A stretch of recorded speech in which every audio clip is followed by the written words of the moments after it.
Hello everyone. Once again, I'm here. From time to time nagla-live consultation po ako sa mga messages nyo.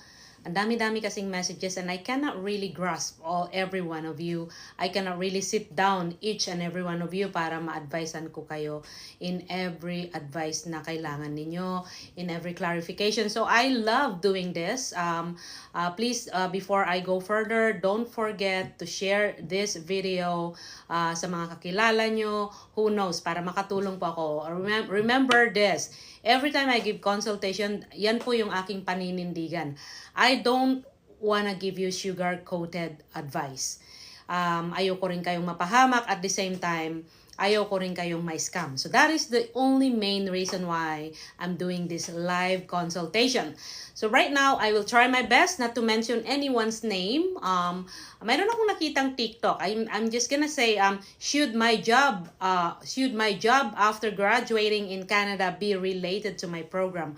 I did not listen to him, but I have an answer for that question dun sa kanyang TikTok account. Not necessarily, okay? Pagka-graduate mo, being a student, yes, it's nice. Like for example, I'm gonna set an example. You graduated a business course, and of course, you wanted to be in a company. You wanted to be in a bank or any kind of business line profession. The problem there is that will the company be able to give you a immigration documents or supporting documents in order for you to be able to apply for permanent residency? Will the company that you are going to work and use that open work permit from your PGWP be able to support you in extending your open permit eventually when you need to extend because hindi nyo pa nakuha yung PR nyo, or you're waiting for your PR if in case you were able to apply for PR? Yun yung mga questions. You have to be smart in getting the job. Yes, it is so nice to accept a job na, like for example, syempre, bank, if you dream for a bank, of course, magiging banker ka. But be careful kasi one time lang yung PGWP, not necessarily na related dun sa program na tinapos nyo. That's not, hindi yun na rule sa pagtatapos nyo dito as international student. Also, I always suggest to everyone, find a job. Once you get your open permit, find a job that can give you a permanent residency pathway na yung mabilis lang at madali. Which is, quote and quote, yung pinakasikat.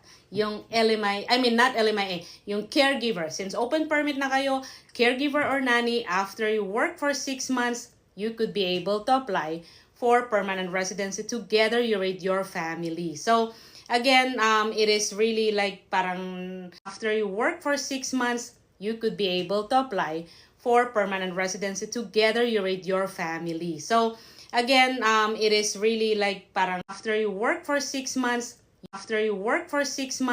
you could be able to apply for permanent residency together with your family. So, again, it is really like parang requirements for them to be able to continue their permanent residency, requirements for them to be able to continue their permanent residency, requirements for them to be able to continue their permanent residency process or maybe extension. So, be careful pa rin. I like that question. Requirements for them to be able to continue their permanent residency process or maybe extension. So, be careful pa rin. I like that question.